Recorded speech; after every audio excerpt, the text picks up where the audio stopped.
está preparado aquí, la casa y mi corazón también. Eres el único motivo que me hizo llegar. Muy buenas tardes, hermanos. Un cordial saludo a cada uno de ustedes que nos están siguiendo en la serie de enseñanzas que estamos dando en la iglesia de Paucarambilla. Y en esta ocasión nos toca seguir hablando del rol misionero de la iglesia en el siglo XXI. Y vamos a hablar sobre la salud de la iglesia en el contexto sociocultural interno al interior de la iglesia, valga aclararlo. Y esto es muy importante porque la iglesia a través de todos los tiempos tiene que desarrollar la misión que Dios le ha encomendado, dado a que ese es el propósito también de la iglesia, el estar aquí en la tierra, independientemente de las muchas dificultades que se presenten en su desarrollo. Ninguna de ellas es un hecho de justificación para que la iglesia renuncie o desista a la función que Dios le ha dado de llevar a cabo su misión en las diversas esferas de la sociedad a la que en medio de la cual nos toca interactuar. Entonces, sin embargo, hay un serio peligro de la extensión de la misión cuando esta se torna en un mero activismo del quehacer de la iglesia. O sea, la iglesia basa entonces el desarrollo de la misión únicamente en eventos, en actividades, y no en transmitir una vida o la vida plena de lo que significa tener una comunión personal permanente con el Señor de la misión, con Jesucristo el Señor, mediante la palabra de Dios, el llamado al arrepentimiento, a una entrega plena a Cristo y una vida de adoración permanente con Él, y en el hecho de ser llena de la palabra de Dios y vivir la fe y el amor que Dios le ha dado dentro de este contexto. Ahora, se hace necesario entonces hablar o seguir hablando de la naturaleza de la iglesia como tal. Entonces, en esta hora o este día, quiero compartir con ustedes acerca de la santidad de la iglesia. Si hablamos de una iglesia saludable, es necesario que recalquemos una y otra vez el asunto de la santidad de la iglesia, porque la iglesia de Jesucristo, el Señor, como un organismo vivo, posee la naturaleza santa que Dios le ha previsto, y en Jesucristo, en el hecho de la redención, en su posición gloriosa y de ser justificada ante el Padre por medio de Jesucristo. Entonces Dios le ha provisto de una naturaleza santa, y eso la iglesia no tiene por qué perder de interés y de atención cada día en el trayecto de avanzar extendiendo la misión del reino de Dios hasta donde no sea posible. La voluntad de Dios es que se llegue esto hasta a todo el mundo, ¿no? En el hecho de la proclamación del Evangelio y el hacer discípulos. Entonces, proclamar el Evangelio, haciendo un llamado a un encuentro personal con Jesucristo, pero también formando, discipulando, entrenando en los asuntos de la fe y el amor a Dios en la vida cotidiana a cada uno de los seguidores de Cristo. Entonces, eso es una de las cosas que no debemos perder de vista, sin importar la realidad que estemos viviendo. La santidad es algo que Dios ha concedido a su iglesia y debe estar consciente de esto y debe vivir dentro de esa naturaleza que Dios nos ha dado. Ahora, la iglesia como organismo, o como organización conformada por personas que han sido redimidas por Jesucristo, la iglesia entonces está llamada y por mandato de Dios tiene que vivir en santidad. No es una opción, es una relación de vida con Jesucristo la que permite que tengamos la bendición de vivir en comunión y santidad delante del Señor. Ahora, ¿qué es la santidad? Esa es una pregunta que muchos nos hacemos y está bien. La palabra santidad proviene de una palabra hebrea, en el idioma que fue escrito el Antiguo Testamento, y esta palabra es la palabra Kodesh, ¿ya? Kodesh, que significa cosa santa o algo santo, así, o lo santo, así se define esta palabra. Lo que también en un contexto amplio nos lleva a decir como algo que es apartado, pero en este caso, que esta palabra se encuentra un promedio de 470 veces en todo el Antiguo Testamento, y en el Nuevo Testamento también en la palabra griega agiosune, que tiene que ver con este hecho de la santidad, que también quiere decir santo o santidad, que se encuentra unas 42 veces en todo el Nuevo Testamento referente a la iglesia. Ahora, la santidad entonces, como tal, se atribuye ante todo a Dios en virtud de su esencia moral y excelsa. Y esto es una cosa muy interesante. La vez pasada, cuando estuve hablando un poquito acerca de la adoración, cómo el Espíritu de Dios guió a una sierva de Dios llamada Ana, la cual dice la Biblia que era estéril, y bueno, ella se sentía humillada o menospreciada al no poder ser madre, y bueno, un día dispuso su corazón para clamar a Dios, y en una adoración o una actitud de alabanza que ella tuviera hacia Dios, es impresionante cómo el Espíritu Santo había dirigido a esta mujer y poner esas palabras para que ella escribiese. En 1 Samuel capítulo 2, versículo 2 dice: no hay santo como Jehová, porque no hay ninguno fuera de ti.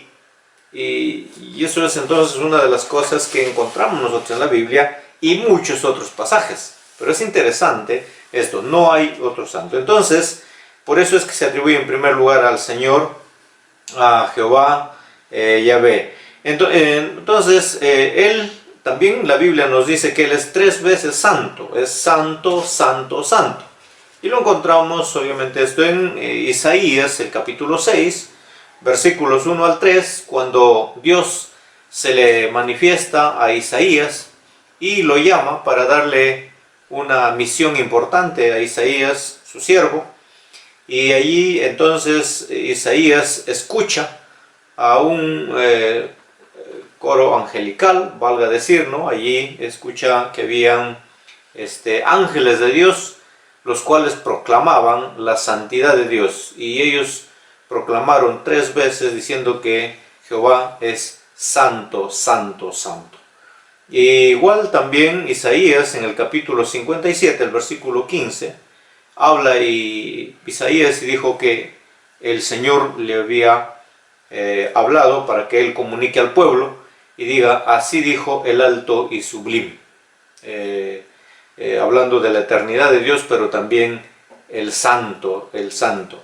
Entonces, es una cosa interesante y que tiene que ver con esto de que la Biblia le asigna tres expresiones que Dios es plenamente santo, y por eso es que entonces la santidad divina afirma su trascendencia y separación respecto a todo lo creado, su distinción frente a todo lo que implique no solo pecado o impureza, sino también a la imperfección o límite. Y por eso es que la plenitud y la riqueza de su ser impulsa a la adoración. O sea, por eso es que Dios en la Biblia establece que el único que merece recibir toda adoración del hombre, toda alabanza, es Dios. Es Dios, debido a que Él es santo. Entonces, esto es lo que nos dice en el Salmo 99, versículo 5, y también en el Salmo 103, el versículo 1, el salmista, él, guiado también por el Espíritu Santo de Dios, él reconoció que Dios es santo y él sabía bien esto. Y dice: Jehová reina, temblarán sus pueblos sobre los querubines, se conmoverán. Y allí en el versículo 5 dice: exaltad a Jehová nuestro Dios y postraos ante el estrado de sus pies, Él es santo. Y esto expresa una actitud de adoración ante el Señor, reconociendo su santidad, su majestuosidad, y toda la adoración merece Él. Y en el 103, versículo 1, también el salmista, expresando una alabanza de gratitud al Señor, él dijo: bendice alma mía a Jehová y bendiga todo mi ser su santo nombre. O sea, el nombre de Dios es santo. Y por tanto, entonces, con estas referencias del Antiguo Testamento, referencias bíblicas en el Antiguo Testamento, pasamos al libro de Efesios en el capítulo 5. Vamos a ver cómo el apóstol Pablo, claro que en toda la carta a los Efesios el apóstol Pablo hace énfasis acerca de la naturaleza gloriosa y de la santidad que Dios ha dado a la iglesia, y cómo Él lo manifiesta en particular en cada uno de los que hemos sido salvados por el Señor. Entonces, en su carta a los Efesios se enseñó con claridad y profundidad esta doctrina de la santidad, y la ilustra haciendo una comparación de la naturaleza del matrimonio en el propósito de Dios con la relación de Cristo y la iglesia, con lo que Cristo hizo para y en su iglesia.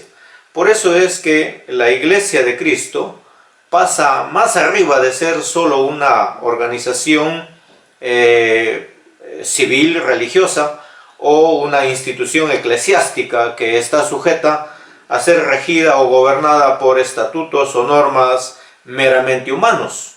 La iglesia, entonces, como familia o como el cuerpo de Cristo, entonces no debe enfocar su actividad o su desarrollo de misión a promover y tampoco participar en eventos o programas sincretistas, es decir, donde se mezcla lo santo con lo profano, o donde se mezcla la verdad con la mentira.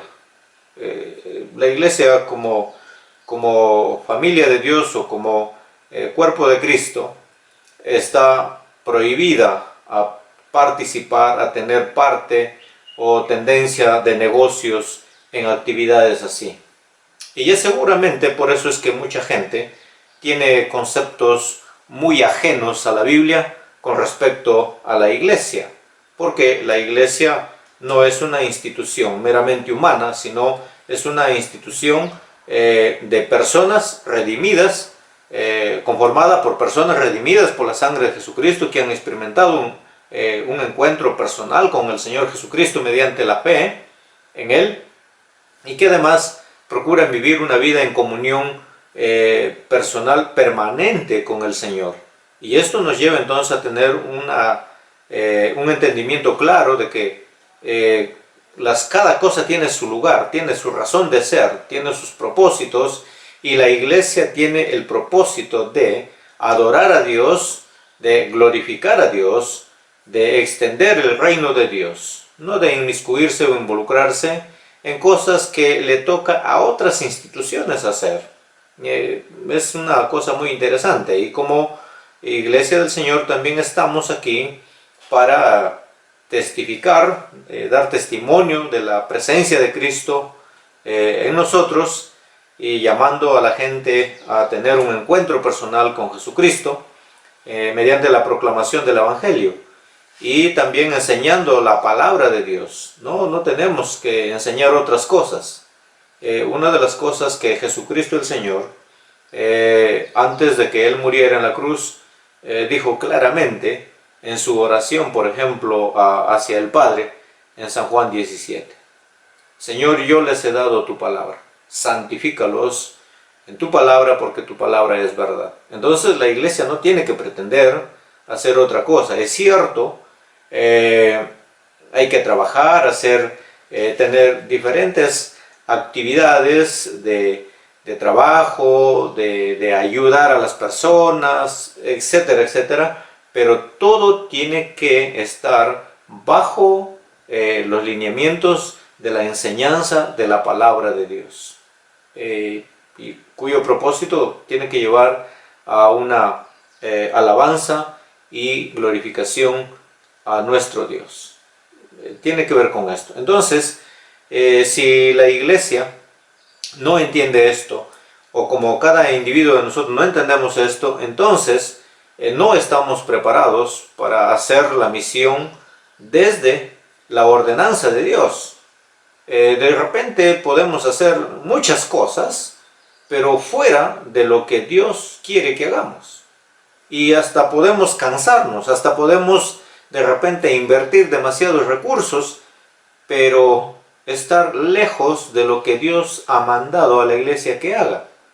Eso debemos siempre, los que ministramos la palabra de Dios, siempre tenemos que estar reflexionando, debemos estar evaluando las cosas, qué es lo que nos motiva a hacer tal o cual cosa, y si los que participan en la misión tienen claro lo que van a hacer. Es responsabilidad de nosotros hablar con claridad la palabra de Dios, instruir a aquellos que tienen el llamado del Señor y que se involucran a tomar parte en la extensión del reino de Dios como parte de la misión que Él nos ha dado, ya sea predicando el Evangelio, sea enseñando, discipulando, sea ayudando también, haciendo el trabajo de diaconía y muchos otros trabajos que se puede hacer. Pero cada día tenemos que, o tiene que, nuestras motivaciones ser tamizadas por la palabra de Dios en la presencia de Él. Entonces es una cosa que nunca debemos dejar de lado. Ahora, viene una pregunta de repente por los que me están escuchando, y creo que con propiedad. ¿Cómo podemos ser santos? O sea, muy bien, pastor, usted está diciendo de que la iglesia es santa porque tiene una naturaleza santa, que Dios le ha previsto de esta naturaleza en Jesucristo, y por nuestra posición de ser hijos de Dios y ser santificados en Cristo, entonces estamos llamados, o más bien tenemos el mandato de vivir en santidad. Como iglesia pero ahora como persona, ¿de qué manera lo hacemos? ¿No? Correcto, a eso vamos. Entonces, la palabra de Dios nos lleva aquí en esta carta del apóstol Pablo a los Efesios, en el capítulo 1, el versículo 4, luego tenemos el versículo 13, el capítulo 4, versículos 24, y en el capítulo 5, que voy a darle una lectura para que usted tenga en cuenta lo que se dice de la iglesia. La Biblia nos llama que hemos sido salvados por el Señor y además hemos sido santificados, y por eso es que la santidad en la iglesia es una práctica colectiva, que como un solo cuerpo debemos practicarla, y también de manera individual, fuera de nuestra reunión, cada uno estamos llamados a vivir en santidad. Y dice la Biblia, según nos escogió en Cristo antes de la fundación del mundo, para que fuésemos santos y sin mancha delante de Él. ¿Para qué nos escogió Dios? ¿Para qué nos llamó a ser salvos en Cristo? Para que fuésemos santos y sin mancha delante de Él. Es por eso que Dios exige de nosotros santidad, porque Él nos llamó a tener comunión con Él, nos santificó por medio de su Hijo Jesucristo para que vivamos en santidad. Dios no exige algo que Él no nos haya dado. Es importante tener en cuenta esto.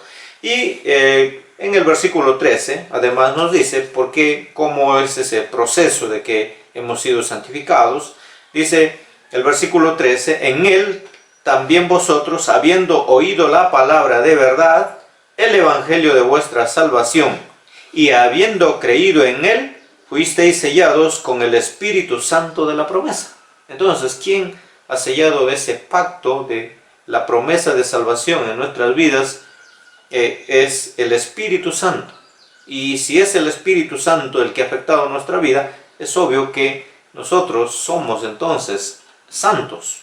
Entonces, así en el versículo 24 del capítulo 4 también nos dice lo siguiente, y dice allí el versículo, dice, y vestidos del nuevo hombre, refiriéndose a la práctica cotidiana de vivir, de cómo debemos permitir o qué debemos mostrar. Cuando nosotros nos levantamos cada mañana, o bueno, nos salimos, ¿qué es lo que exponemos de frente?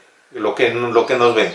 Nos ven, tal cual, ven nuestro cuerpo, ven nuestra presencia física, nuestra manera de caminar, nuestra manera de actuar. Y es eso, y tiene que ver entonces con mostrarnos visiblemente con nuestras actitudes, en toda nuestra manera de ser ante las personas que nos rodean, y allí entonces tenemos que mostrar que, dice allí la palabra de Dios, que debemos vestirnos del nuevo hombre creado según Dios en justicia y santidad de la verdad. Ahí hay tres componentes de esa naturaleza en la nueva vida que tenemos en Cristo: justicia, hay santidad y verdad.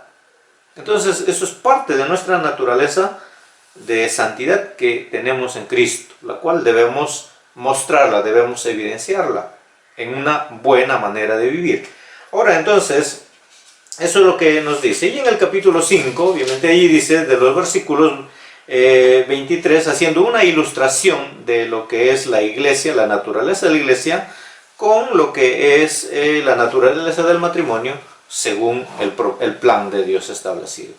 No estoy hablando de cualquier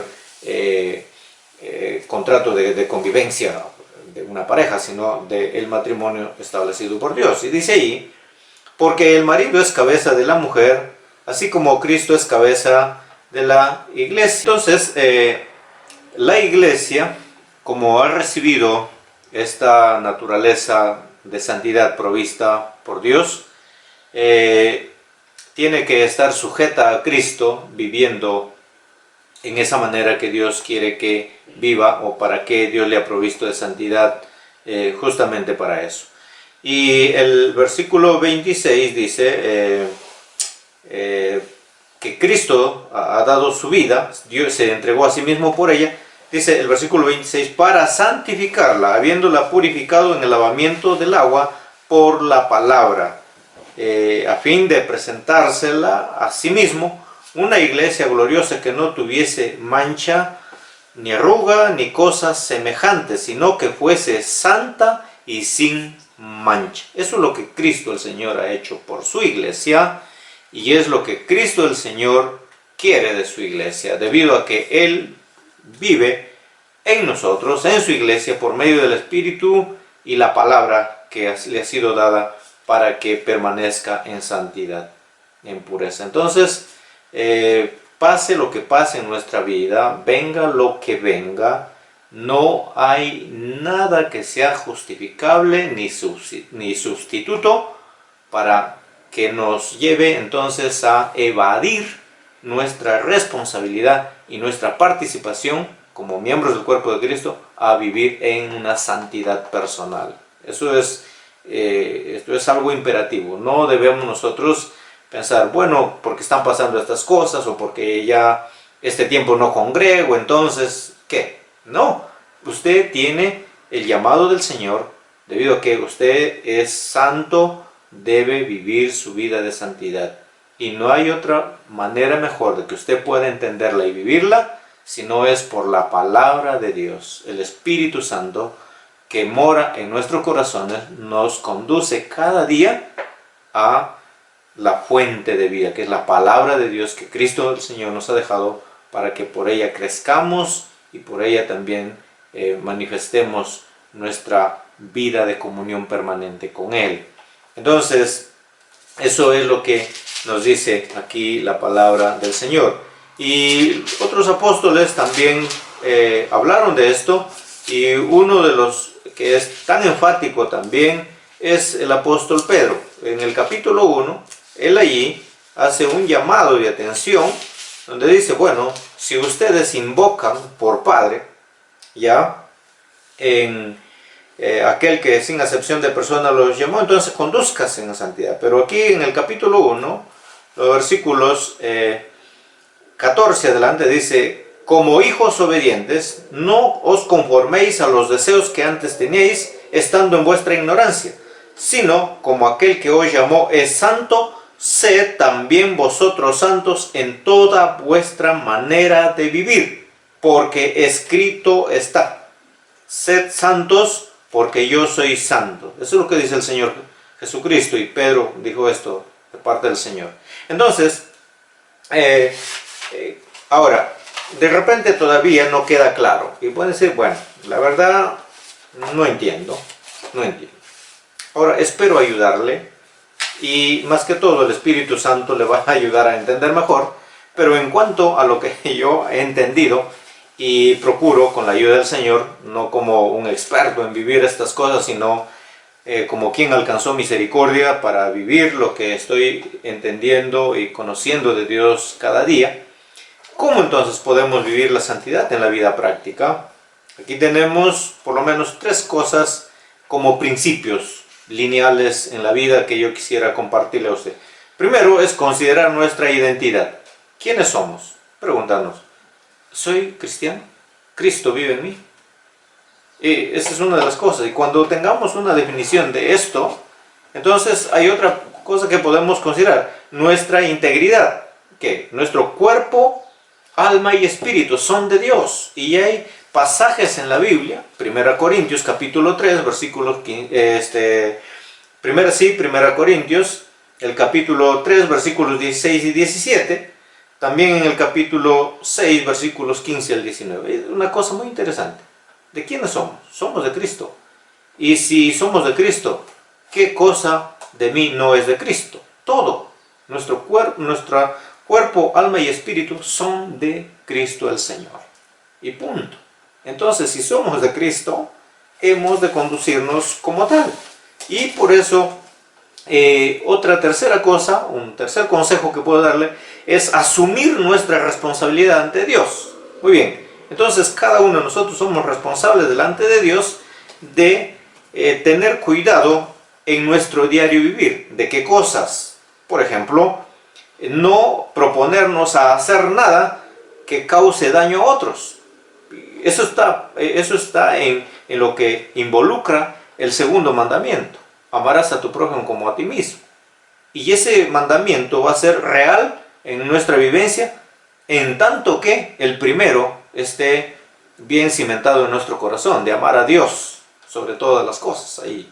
Entonces, otra segunda cosa que podemos considerar aquí en estos 3 lineamientos es no dar lugar a pensamientos pervertidos. Ahora, escúcheme bien, no estoy diciendo que nunca debe tener pensamientos pervertidos. Esto todos los cristianos, todos los seguidores de Cristo, lo sufrimos. Muchas veces a nuestra mente asaltan pensamientos distorsionados. A veces hasta pensamientos de dudar de Dios. O a veces pensamientos de querer pagarle al que nos hizo daño tan igual o quizá al doble. Ningún cristiano está exento de no sufrir ataques a su mente con pensamientos pervertidos, pero yo estoy diciendo que no debemos dar lugar, o sea, no debemos permitir que estos pensamientos dominen, ¿ya? Y eso será posible en tanto que la palabra de Dios esté permanentemente transformando nuestra manera de pensar. Y luego, no dejarnos dominar por los sentimientos pecaminosos. No digo que nunca debemos tener sentimientos pecaminosos. Muchas veces los tenemos, pero no debemos dejarnos dominar, sino que debemos someterlos al Señor cada momento, cada día, tan presto nos sintamos perturbados por esto. La vida de santidad nos lleva a esto. Y otra cosa que debemos ahí es no alimentar nuestro vocabulario con palabras corrompidas. Esa es otra de las cosas que puede perturbar nuestra santidad en relación con Dios y con el prójimo. Imagínense, debemos entonces no proponernos hacer nada que cause daño a otros, no dar lugar a pensamientos pervertidos, no dejarnos dominar por los sentimientos pecaminosos y no alimentar nuestro vocabulario con palabras corrompidas. Eso debemos tener cuidado. Ahora, ¿de qué manera? Entonces, mantener una conciencia limpia, una fe no fingida, no aparentar que creemos en el Señor, sino hacerlo de verdad, y un amor nacido de la pureza, como dice Pablo a Timoteo en su primera carta, capítulo 1, el versículo 5. Eso es muy interesante. Ahora, para ello yo creo que lo que entendemos en la Biblia es que debemos adorar y exaltar. Debemos hacerlo adorando y exaltando a Dios cada día. Cuando usted tenga la tentación de dejar de hacer esto, está poniéndose en una posición de riesgo. Hemos sido salvados para adorar y exaltar a Dios en espíritu y en verdad. Cada día hacerlo, porque eso es lo fundamental de nuestra relación con Cristo. No que tú vayas a predicar, a orar por los enfermos. Eso es parte del quehacer también del cristiano, pero eso no es lo fundamental, no es lo primordial para que te salvó el Señor. No, eso es para que estés en comunión con Él. Y luego leyendo, meditando y practicando su palabra, siempre, siempre.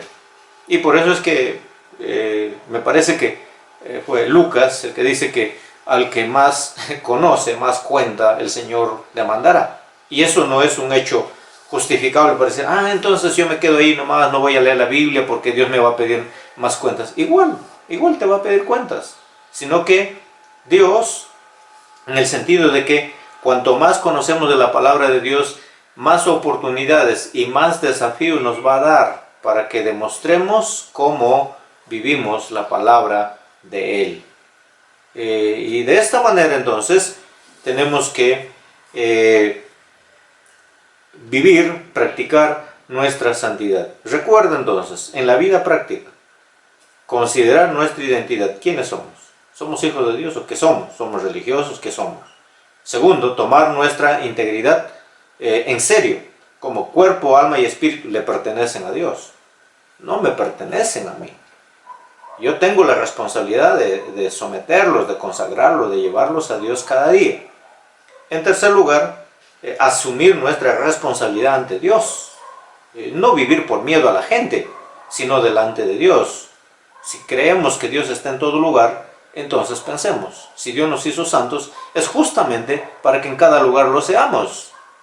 Y por eso es que le llevo a estos 3 puntos, y entonces que el Señor nos ayude, porque aquí hay otro pasaje que quiero compartir, es lo que dice aquí la palabra del Señor. Bueno, hay muchos pasajes, pero permítanme leer dos pasajes más. Uno está en Tito, el capítulo 2, versículos 11 al 15, y luego Apocalipsis 22, 11. Y termino con esto porque quiero que quede bien claro esto. Algunos dicen, no, pero si yo soy salvo por gracia, entonces, ¿por qué Dios demanda tanto? No, déjeme decirle lo que el Señor dice en su palabra. No lo que yo diga, sino lo que Dios dice en su palabra. Y se lo voy a leer, escúchelo con atención, y dice así la palabra de Dios. Porque la gracia de Dios se ha manifestado para salvación a todos los hombres, enseñándonos que, renunciando a la impiedad y a los deseos mundanos, vivamos en este siglo sobria, justa y piadosamente, aguardando la esperanza bienaventurada y la manifestación gloriosa de nuestro gran Dios y Salvador Jesucristo, quien se dio a sí mismo por nosotros para redimirnos de toda iniquidad y purificar para sí un pueblo propio, celoso de buenas obras. Esto habla y exhorta y reprende con toda autoridad, nadie te menosprecie. Muy bien. Y yo hago de decirles lo que el apóstol Pablo le dijo a Tito. Nadie te menosprecie. Y si usted menosprecia esta palabra, no menosprecia al que le habla, sino al que la dio. Y es el Señor quien ha dicho en su palabra así. Y en el libro de Apocalipsis termina haciendo un llamado del Señor en el capítulo 22 y el versículo 11. Es muy interesante lo que el Señor dijo allí. Haciendo un llamado allí de que la venida de Cristo está próxima, entonces dijo, el que es injusto, bueno, sea injusto todavía. Y el que es inmundo, siga inmundo todavía. Y el que es justo, practique la justicia todavía. Y el que es santo, santifíquese todavía. ¿Hay alguna cosa válida para que usted diga, bueno, no, ahora que no nos congregamos, nadie nos ve, estamos en casa? No, tenga en cuenta la palabra del Señor. Dice, si usted es justo, justifíquese o viva la justicia, y si usted es santo, viva en santidad. No hay sustitutos para ello, no hay justificaciones para ello. Así que animémonos, no es una cosa grave que Dios pone, sino más bien es lo que Dios nos hace ver, esa naturaleza gloriosa que nos ha dado en Cristo de ser santos y mostrar a Cristo en nuestra vida cada día, sin forzar, sin fingir, mostrarnos tal cual somos. Si en algún momento nos equivocamos, fallamos o pecamos, Dios tratará con nuestras vidas porque Él es el buen pastor que dio su vida. Él ministrará nuestro corazón para que volvamos a Él. Arrepintámonos de lo que a Dios no le agrada, porque entendemos entonces de que somos santos y no somos hechos para vivir en el pecado, en la inmundicia, en la inmoralidad, etcétera, etcétera, sino para vivir en santidad. Y atendamos el llamado del Señor y gocémonos en la comunión con Él, adorándole, exaltándole cada día, leyendo su palabra, meditando y practicando todo lo que el Señor nos da para hacer. Que Dios me los bendiga y los guarde. Y en la próxima nos vemos. Que el Señor los guarde. Todos los versos y canciones que conseguí cantar, todas las veces